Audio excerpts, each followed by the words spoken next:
Assalamualaikum warahmatullahi wabarakatuh. Waalaikumsalam warahmatullahi wabarakatuh. Taib anak-anak soleh dan solehah, insya Allah materi kita hari ini yaitu tentang menghindari pergaulan bebas dan perbuatan keji. Ustadz, gimana tentang fenomena pacaran di kalangan remaja saat ini? Bagaimana Ustadz menanggapinya? Ya, pacaran ini setan kencang sekali menggodanya. Bahkan fenomena ini bukan hanya pada anak remaja, semua umur bahkan mengalami ini. Karena ini adalah salah satu di antara perbuatan besar, dosa besar yang Allah larang. Dalam surat Al-Isra ayat 32 Allah menjelaskan wala taqrabuz zina innahu kana fahisyata wa sa'a sabila gitu. Uniknya di larangan zina ini dioleh dengan kata wala taqrabu gitu. Jangan mendekati gitu. Maka Imam Syaukani menafsirkan ini ketika ada kata-kata yang mendekati berarti apapun kreativitas kita yang menjurus, bahkan bukan perbuatan zinanya, menjurus ke arah zina itu sudah dilarang. Wala taqrabu zina, janganlah kalian mendekati zina. Bukan langsung wala tazni, jangan berbuat zina. Jangan mendekati zina. Karena pacaran ada WhatsApp dengan lawan jenis, saling merasa kangen diungkapkan dengan lawan jenis padahal bukan mahramnya. Dan ada banyak juga hal-hal yang mungkin kangen, ada hayalan dan sebagainya. Itu diantara fenomena yang disebut dengan taqrabuz zina, mendekati ke arah zina. Ya, tapi ini Ustadz, niat mereka yaitu untuk memotivasi belajar itu bagaimana Ustadz? Nah, itu alasan hoax sebenarnya. Alasan hoax. Kenapa demikian? Justru ketika dia pacaran, justru itulah yang menjadi penyebab atas gagalnya belajar. Imam Syafi'i kala itu, kita sudah tahu, Imam Syafi'i bahkan sudah hafal Quran dari masa anak-anak. Tapi saat itu beliau mengadu kepada sang guru Imam Waqi bahwa beliau memiliki kesulitan dalam belajar. Hafalannya hilang, sulit menghafal gitu. Maka apa kata Imam Waqi, fa arsyadini ila tarkil ma'asi. Nasihat yang disampaikan oleh sang guru kepada Imam Syafi'i adalah tinggalkan maksiat. Dan zina adalah perbuatan maksiat. Mendekati zina adalah perbuatan maksiat. Kenapa demikian? Imam Waqi melanjutkan nasihatnya. Fa akhbarani bi annal ilma nurun. Nah ini kenapa larangan pacaran ini sebenarnya. Karena menurut Imam Waqi bahwa ilmu itu adalah cahaya Allah. Wa nurullah la yuhdalil asi. Dan cahaya Allah tidak mungkin diberikan kepada ia yang berbuat maksiat. Maka kalau ada yang alasan bahwa pacaran sebagai sarana untuk motivasi untuk belajar, jelas hoak yang amat besar. Justru itulah yang menghalangi ia semangat belajar. Justru itulah yang menghalangi ia sukses dalam belajar. Karena maksiatnya justru menutupi datangnya ilmu dari Allah. Taib Ustadz, lalu apa hukuman bagi para pezina? Taib. Ada dua kategori itu pelakunya. Sebut muhson, itu orang yang sudah menikah, dengan ghairu muhson. Jadi pelakunya belum menikah. Kalau sudah menikah, maka Islam mensyariatkan agar dirajam, dilempar batu sampai meninggal, Nah, gitu. Kalau pelakunya sudah pernah menikah gitu. Tapi jika ia belum menikah, maka hukumnya adalah fajlidu kulla wahidin minhuma mi'ata jaldah. Jadi baik laki maupun perempuannya dicambuk 100 kali cambukan. Dan hukumannya juga harus disaksikan oleh sebagian besar orang Islam. Jadi hukuman cambuknya itu bukan di dalam ruangan yang cuma berapa orang yang tahu, tapi harus disaksikan juga oleh orang-orang Islam agar mereka tahu betapa kejinya perbuatan itu dan betapa besarnya hukuman yang harus diterima oleh pelaku zina tersebut. Dan ingat, Allah juga mengingatkan di situ, wala ta'khudhukum bihima ra'fatun fi dinillah. Jangan merasa iba.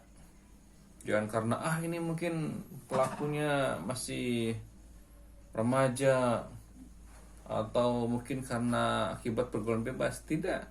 Justru dengan hukuman itu biar jera ia, juga biar yang lain tidak mengikuti. Dan juga tidak dibenarkan ketika ada pelaku maksiat, pelaku zina kemudian diarak bahkan ditelanjangi, itu salah. Kenapa? Justru dua kesalahan. Sudah dia berbuat salah, kemudian kita yang berbuat ngarak itu gitu, dengan menelanjangi itu salah juga. Kenapa? Memamerkan aurat pelaku zina itu ke halayak-layak. Padahal dia cuma berzina cuma berdua, aurat tidak dilihatnya.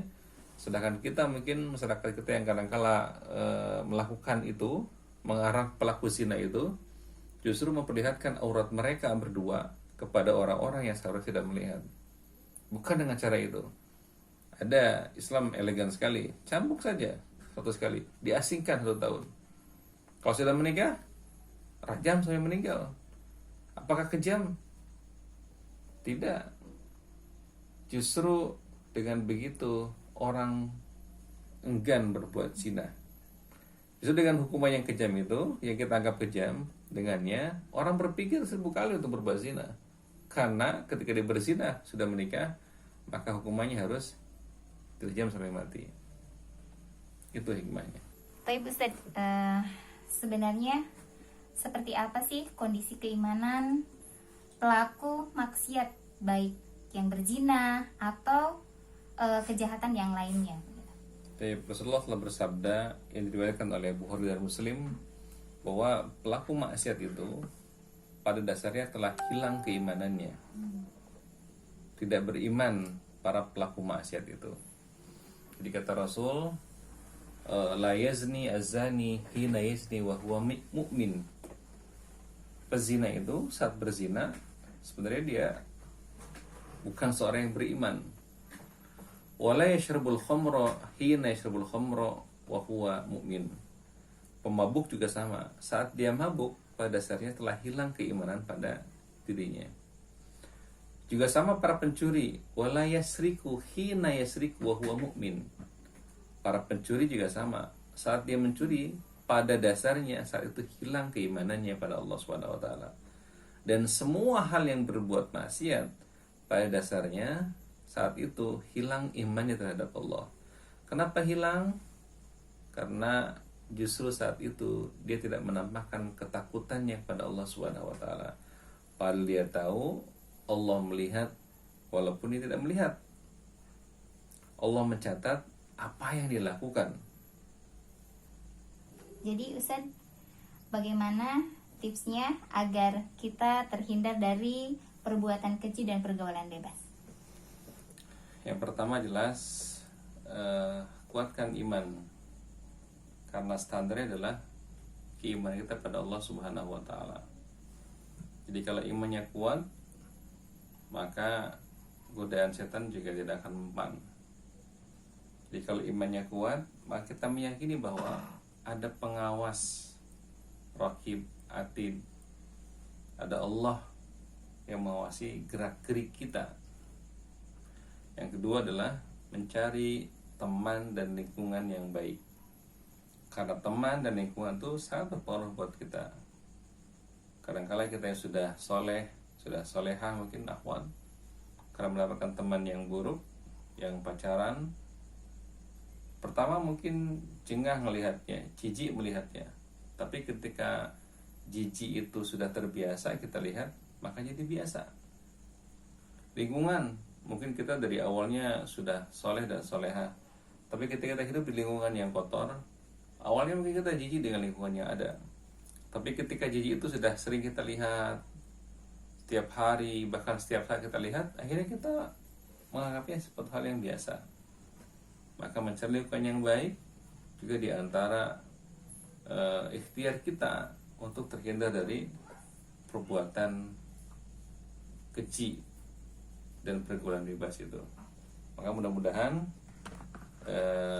kita senantiasa bermuhasabah, introspeksi atas keimanan kita, dan kita melihat apa saja kesalahan kita perbaiki, kecenderungan kita terhadap perbuatan baik dan buruk kita perbaiki, sehingga nanti endingnya kami menjadi orang-orang yang tetap pada track yang bagus sesuai dengan doa kita saat kita sholat, ihdinas siratal mustaqim, ya Allah tunjukilah kita jalan yang lurus.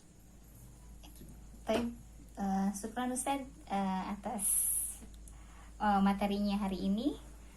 Insya Allah anak-anak soleh dan solehah sekalian, cukup sekian video singkat ini, mudah-mudahan bermanfaat. Wassalamualaikum warahmatullahi wabarakatuh.